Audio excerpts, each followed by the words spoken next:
आता आपण बघूयात विविध जिल्ह्यांमधल्या टॉप 9 बातम्या। आषाढी यात्रेच्या सोहळ्यासाठी 7 जुलैपासून विठुरायाचं दर्शन 24 तास सुरू राहणार। मंदिर समितीचे अध्यक्ष गहिनीनाथ महाराज औसेकर यांची माहिती। गजानन महाराजांची पालखी मराठवाड्यात दाखल। हिंगोलीच्या कान्हेरमध्ये पालखीचं थाटात स्वागत। सेनगावात पालखीचा पहिला मुक्काम असणार।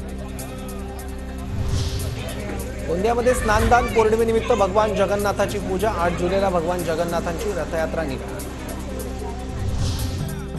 जळगावातील आदिशक्ती मुक्ताबाईची पालखी पंढरपूरकडे मार्गस्थ। टाळ मृदुंगाच्या गजरात वारकरी विठुरायाच्या दिशेने निघाले।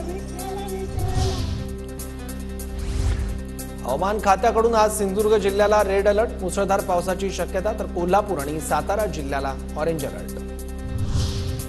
छत्रपती संभाजीनगर जिल्ह्यातील वेलगंगा नदीला पूर। काल झालेल्या मुसळधार पावसाने वेलगंगा नदीला पूर। पहिल्याच पावसात नदी दुथडी भरून वाहू लागली। ढगफुटी झाली तर ढगफुटी। रत्नागिरीच्या लांजा तालुक्यातील खोरनिंको धबधबा प्रवाहित। पावसाळी पर्यटनाच्या दृष्टीने हक्काचं ठिकाण असलेला मानवनिर्मित धबधबा पूर्ण क्षमतेने वाहण्यास सुरुवात। भंडाऱ्यात धान खरेदीसाठी ऑनलाईन नोंदणीला 30 जूनपर्यंत मुदतवाढ। शेतकऱ्यांनी धान खरेदीसाठी ऑनलाईन नोंदणी करण्याचं जिल्हा पणन अधिकाऱ्यांचं आवाहन। साताऱ्याच्या पाटणमधील माझगावमध्ये शेतकऱ्यांना अनुदानावर सोयाबीन बियाण्यांचं वाटप। राष्ट्रीय अन्न सुरक्षा अभियानांतर्गत उपक्रम।